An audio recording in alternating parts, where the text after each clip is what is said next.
Tu travailles dur. Tu te fatigues, tu donnes tout, tu transpires, tu luttes chaque jour. Oui, tu gagnes de l'argent, mais tu n'arrives jamais à le garder. Il glisse entre tes doigts comme du sable. Il disparaît comme de l'eau dans un seau percé. Tu reçois une prime et, soudain, la voiture tombe en panne. Tu réussis à mettre un peu d'argent de côté et une facture imprévue l'engloutit aussitôt. Tu conclus une bonne affaire et un impôt inattendu efface tout. Tu rembourses une dette et 3 nouvelles apparaissent. C'est comme remplir un récipient sans fond. Alors tu te poses des questions. Pourquoi tu n'avances jamais? Pourquoi tu restes toujours au même point? Pourquoi l'argent ne reste jamais chez toi? Pourquoi des personnes autour de toi, avec le même salaire, semblent prospérer pendant que toi tu t'épuises? Est-ce toi le problème? Fais-tu quelque chose de mal? Es-tu victime d'une malédiction? Écoute attentivement. Ce n'est pas de la malchance. Ce n'est pas seulement l'économie. Ce n'est même pas ta faute. Il existe une réalité plus profonde, une condition spirituelle bien réelle. Elle porte un nom, la décomposition financière. Ta vie financière se détériore de l'intérieur, lentement, sans que tu t'en rendes compte. Mais cette situation peut être arrêtée. Il existe un moyen simple, humble, accessible à tous. Quelque chose que tu as probablement déjà chez toi, dans ta cuisine. Quelque chose qui coûte presque rien, mais qui, aux yeux de Dieu et selon la sagesse des saints, a une valeur immense, le sel.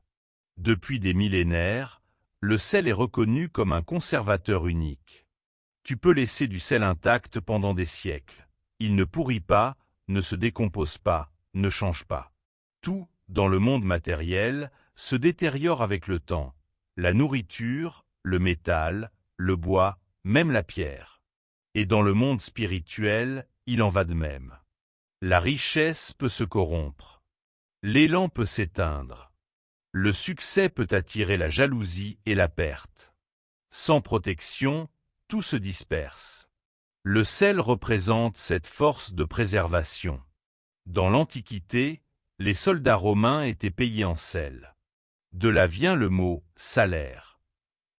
Même le monde profane reconnaît que le sel est une monnaie de vie. Mais la Bible va encore plus loin. Dieu demande que chaque offrande soit accompagnée de sel, signe d'une alliance durable. Sans sel, l'offrande était rejetée. Pourquoi?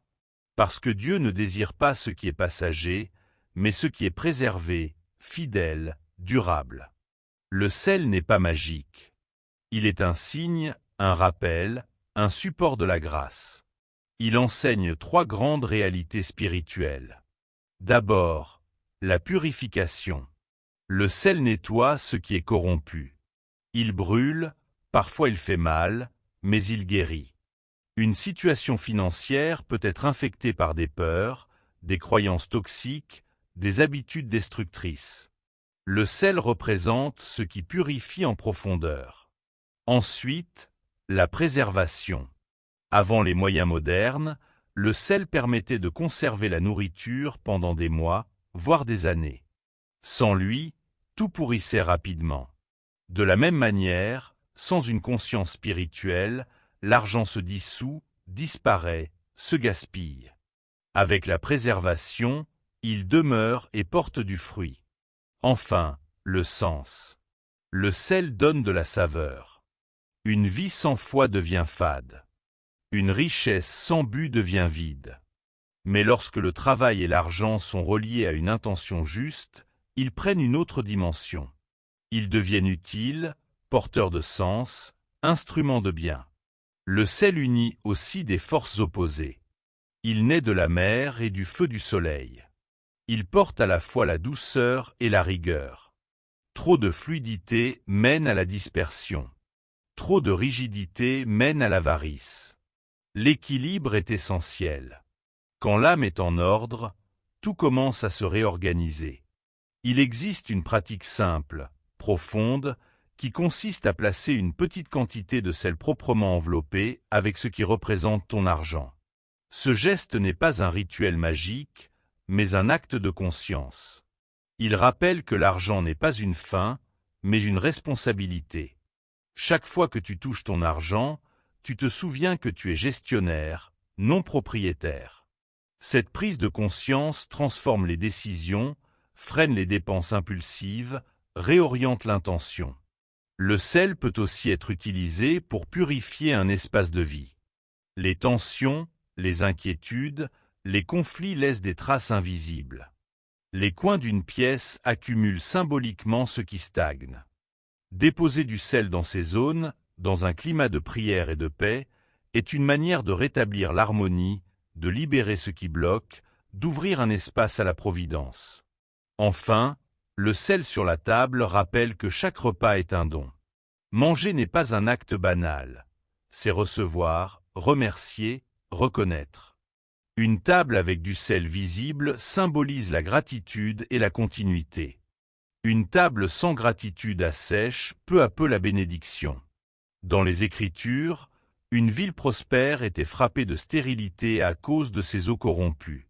Le prophète n'a pas traité les symptômes, mais la source. Il y a versé du sel et la guérison a été durable. Lorsque la source est purifiée, tout ce qui en découle change. Il en va de même pour ta vie financière. Si la source est consacrée, le reste suit. Ce chemin n'est pas instantané, mais il est réel. Il demande foi, constance, conscience et respect. Et surtout, il demande de comprendre que la vraie richesse ne se mesure pas seulement à ce que l'on possède, mais à ce que l'on préserve, à ce que l'on honore et à ce que l'on met au service du bien. Tiens le sel dans ta main pendant que tu pries. Au 9e jour, jette ce sel en posant un geste simple et conscient, en déclarant intérieurement « c'est accompli ». Mais une mise en garde très importante s'impose. Le sel est paradoxal. Il peut guérir ou détruire, selon la mesure. Souviens-toi de la femme de Lot, dans le livre de la Genèse. Lorsque Sodome et Gomorrhe furent détruites, Dieu lui avait ordonné de ne pas se retourner. Pourtant, elle regarda en arrière et fut changée en statue de sel. La leçon est claire. Le sel de la désobéissance conduit à la mort. Le sel de l'attachement excessif au monde mène à la paralysie. Si tu t'accroches trop à ton argent, si tu regardes sans cesse en arrière, vers tes pertes passées, tes échecs, tes regrets, tu te figes intérieurement. Tu deviens immobile, stérile. Rien de nouveau ne peut naître dans une âme figée. La région de Sodome et Gomorrhe, détruite par le feu et le soufre, est devenue la mer morte, si saturée de sel que rien n'y vit. Aujourd'hui encore, c'est un désert. Alors tu pourrais te demander, le sel n'est-il pas censé être bon? Oui, mais l'excès tue. En petite quantité, le sel conserve la viande. En trop grande quantité, il détruit la terre. Rien n'y pousse. Il en va de même pour la richesse. Une certaine mesure de bien protège ta famille, te donne la liberté de servir Dieu, te permet d'être généreux. Mais trop de sel spirituel, l'avidité, la cupidité, l'obsession de l'argent, détruit la terre de ton cœur. Rien de bon ne peut croître dans une âme saturée de possession. Le prophète Ézéchiel révèle la véritable faute de Sodome. Ce n'était pas seulement l'immoralité. Il dit « Voici quelle fut la faute de Sodome, l'orgueil, l'abondance de pain et une tranquillité insouciante. Elle ne soutenait ni le pauvre ni l'indigent. » Le péché était donc une richesse sans compassion, une abondance sans générosité, un confort sans solidarité.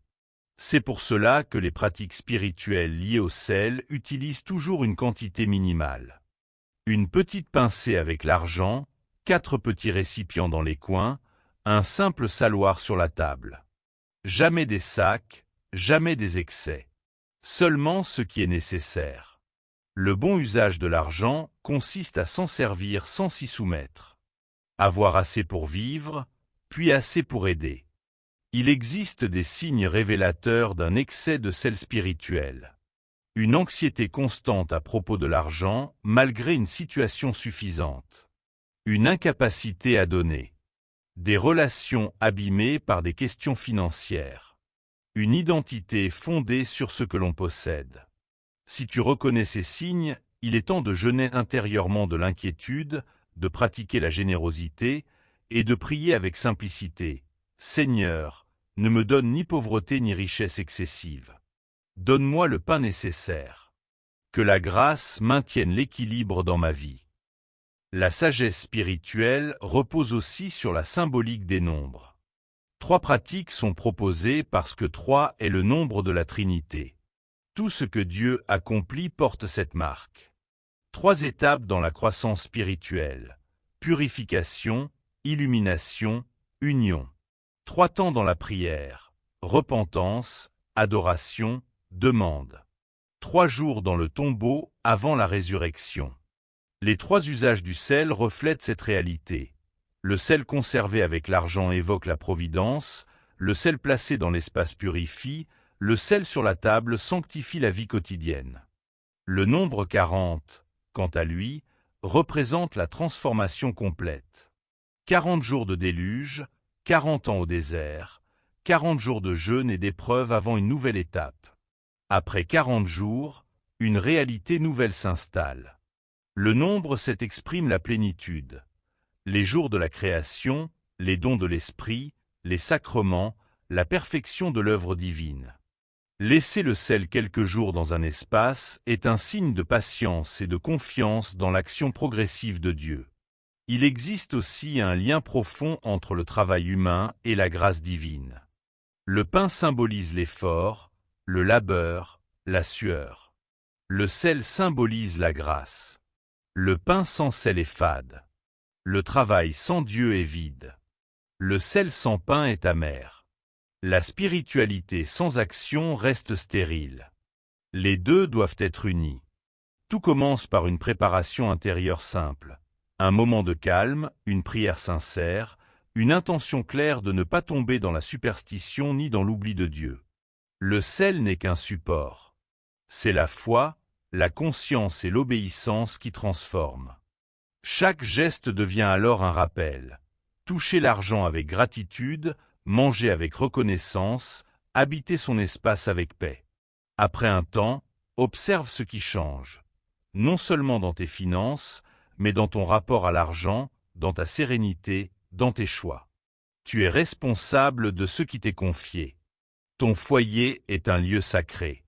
Ta vie est appelée à l'ordre, à l'équilibre et à la bénédiction. Enfin, il est essentiel de comprendre ceci. Ce chemin n'est ni magique ni superstitieux. La magie cherche à forcer des résultats. Elle manipule. Elle agit sans Dieu. Un signe spirituel authentique, au contraire, se remet entièrement à Dieu. Il ne contraint rien. Il dispose le cœur, ouvre l'âme, et laisse la grâce agir librement.